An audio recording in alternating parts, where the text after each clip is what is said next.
Friends, welcome to best delicious food. ఈరోజు మన కిచెన్లో స్పెషల్ పులిహోర చేస్తున్నాం అండ్ అది కూడా చింతపండు చేస్తున్నాం. చాలా టేస్టీగా ఉంటుంది, ఒకసారి ట్రై చేసి చూడండి. అండ్ లేట్ చేయకుండా మన రెసిపీని స్టార్ట్ చేసేద్దాం. ముందుగా ఒక 50 గ్రామ్స్ చింతపండు తీసుకొని వాష్ చేసుకొని హాట్ వాటర్లో కొంచెం ఉప్పు వేసుకొని నానబెట్టుకోండి.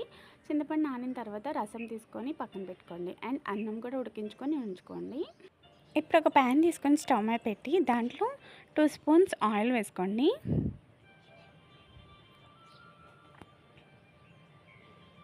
ఆయిల్ హీట్ అయిన తర్వాత ఒక చిన్న కప్తో పల్లీలు వేసుకోండి. పల్లీల్ని లో ఫ్లేమ్లో పెట్టుకొని వేయించుకోండి. హై ఫ్లేమ్లో పెట్టి వేయిస్తే మనకి కలర్ వస్తాయి కానీ రోస్ట్ అవ్వవు. సో లో ఫ్లేమ్లో పెట్టుకొని వేయించుకోండి.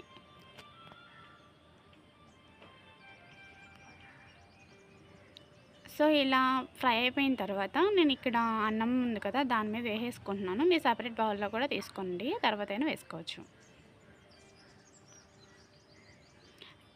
ఇప్పుడు అదే ప్యాన్ని స్టవ్ మీద పెట్టుకొని దాంట్లో ఒక 4 స్పూన్స్ ఆయిల్ వేసుకోవాలి.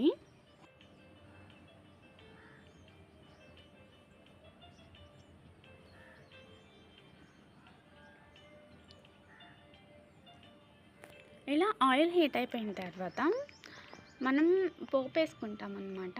ఇక్కడ ఫస్ట్ అయితే నేను 1 స్పూన్ ఆవాలు వేస్తున్నాను, 1 స్పూన్ జీలకర్ర,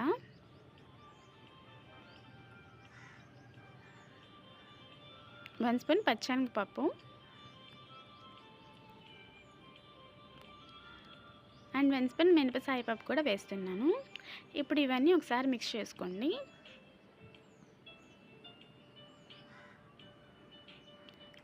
ఇప్పుడు ఒక 3 ఎండుమిర్చిని తీసుకొని మధ్యలోకి తుంచుకొని వేసుకుంటున్నాను. ఇది కూడా ఒకసారి మిక్స్ చేసుకున్నాక ఒక 5 పచ్చిమిర్చి తీసుకొని వేసుకుంటున్నాను. ఒకసారి ఇది కూడా మిక్స్ చేసుకోండి.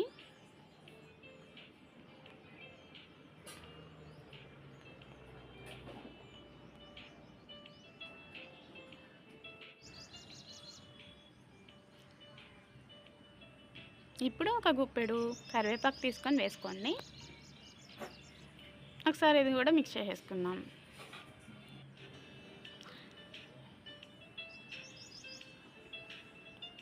ఇలా కరివేపాకు కూడా ఫ్రై అయిపోయిన తర్వాత చింతపండు రసం తీసుకొని పక్కన పెట్టుకున్నాం కదా, దాన్ని కూడా దీంట్లో వేసేసుకోవాలి. ఇలా చింతపండు రసం కూడా వేసేసుకున్న తర్వాత ఇక్కడ ఒక 2 టేబుల్ స్పూన్ పసుపు వేసుకోవాలి.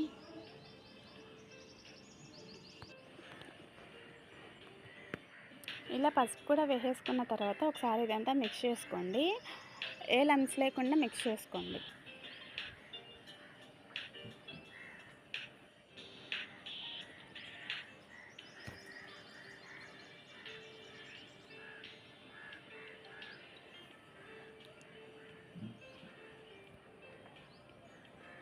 ఇలా మిక్స్ చేసేసుకున్న తర్వాత ఒక 2 స్పూన్స్ ఉప్పు వేసుకోండి.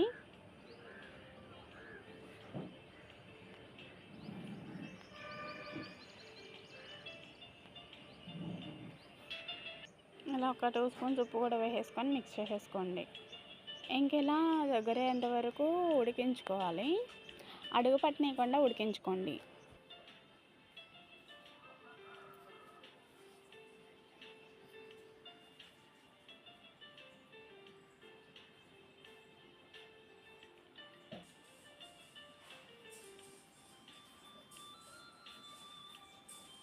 ఇంక ఇది మనకి రెడీ అయిపోయింది. ఇంకా దించేసేసుకోవడమే. ఇంకా పులిహోర ప్రిపేర్ చేసుకోవడానికి ఇది కూడా రెడీ అయిపోయింది. ఇక్కడ నేను పల్లీలు వేసుకున్న రైస్ మీద గ్రేట్ చేసుకున్న క్యారెట్ వేసుకుంటున్నాను.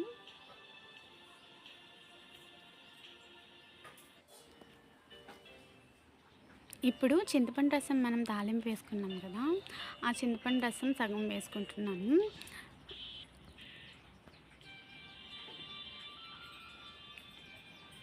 చింతపండు రసం కూడా వేసేసుకున్న తర్వాత కట్ చేసుకున్న కొత్తిమీర వేసుకుంటున్నాను నేను.